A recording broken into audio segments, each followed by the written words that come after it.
atkreipti dėmesį į žmogaus sukūrimą šitoje istorijoje.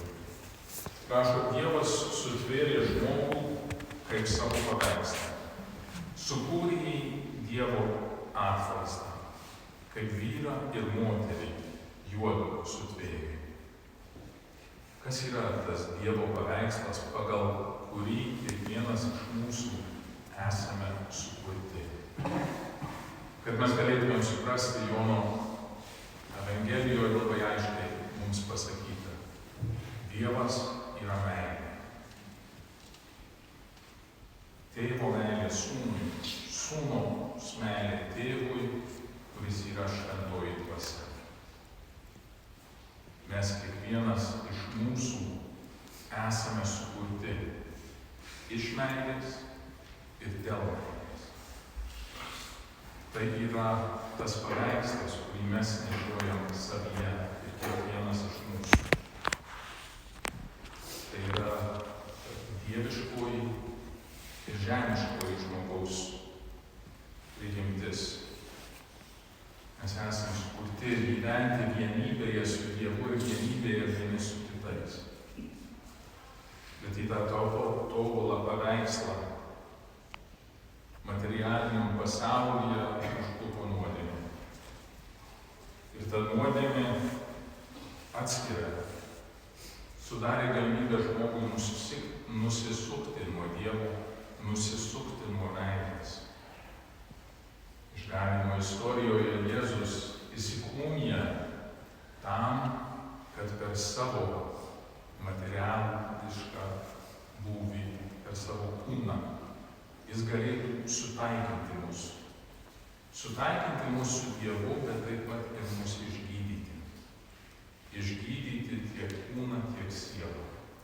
Ir kai skaitom Evangelijas, mes matom, kad didelė dalis Jėzaus tarnystės žemėje buvo gydyti ligonius. Jis gydė jų kūnus, jis gydė jų širdis.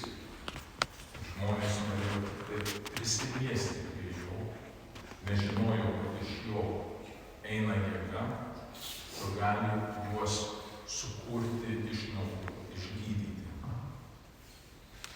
Jėzus tą savo kūną kaip po įrankį, kuris mus gydo, leido nukryžiuoti ant kryžiaus, mirtį patyrė, bet ir prisikėlė. Ir Dievas iš tikrųjų ateina mus gelbėti kūnu ir sielą. Atstato tą teisingą mūsų santykį su Dievu. Šiandien, kaip mes minime Pasaulio ligonių dieną, popiežius, todėl kad yra vilties metai, vilties jubiliejus, paskyrė savo žinią užvardintą viltis neapgaunama. Ji iš tiesų stiprina mus išbandymo metu.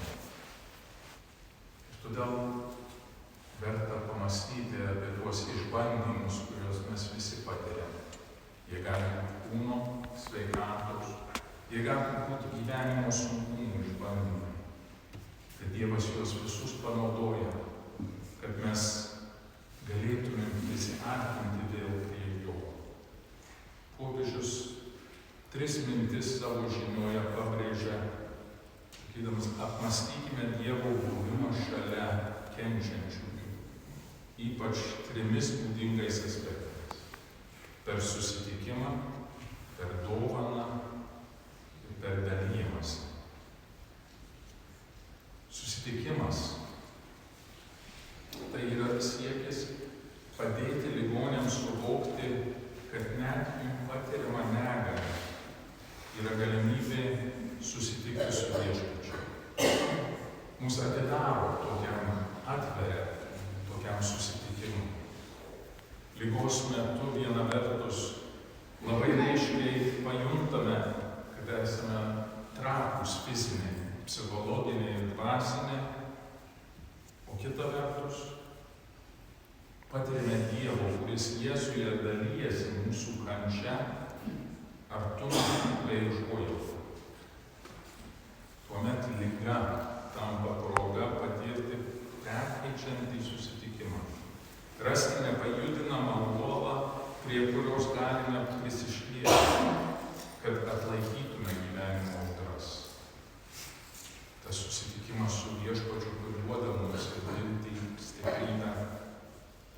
Tada popiežius kalba apie dovaną.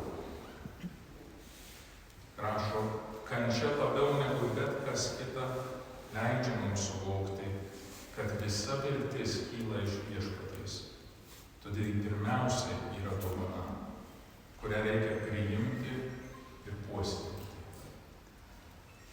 Tik per Kristaus prisikėlimą mūsų vykimai įrašomi vėlėjimo gyvybės horizonte. Tik iš Velykų mums ateina tikrumas, kad niekas, nei mirtis, nei gyvenimas, nei angelai, nei kunigaikštystė, nei dabartis, nei ateitis, nei galybės, nei aukštumos, nei gelmės, nei jokie kiti kūriniai negalės atskirti mūsų nuo Dievo meilės.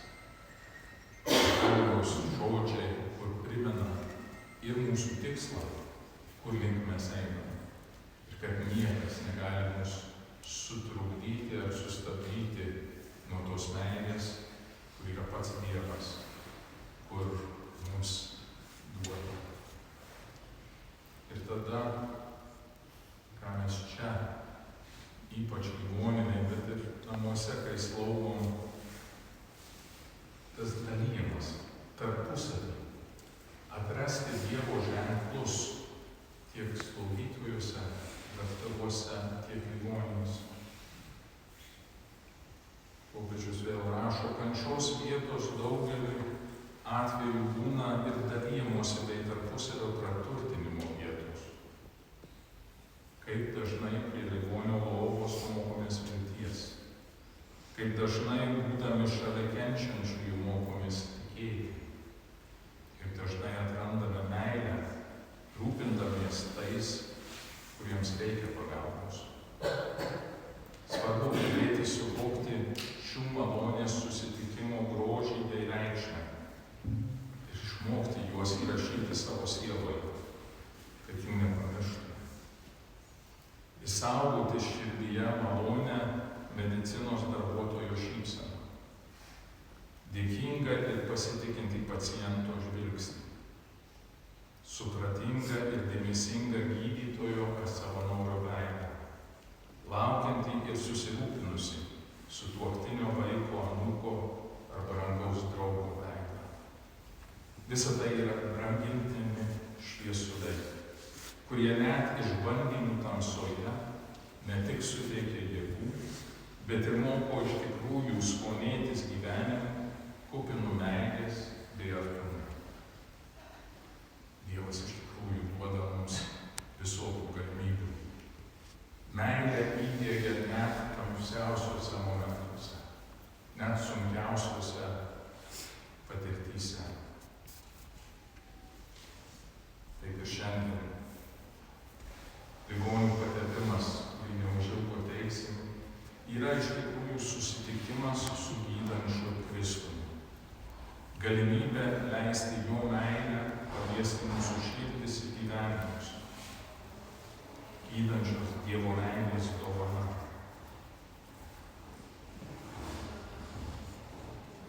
Marija, Lurdo Dievo motina, jinai yra tobulas įrankis, kur Dievas naudoja daugelį išgydymų. Jinai negydo iš savęs, jinai naudoja Dievo malonę, Dievo jai suteiktą galią.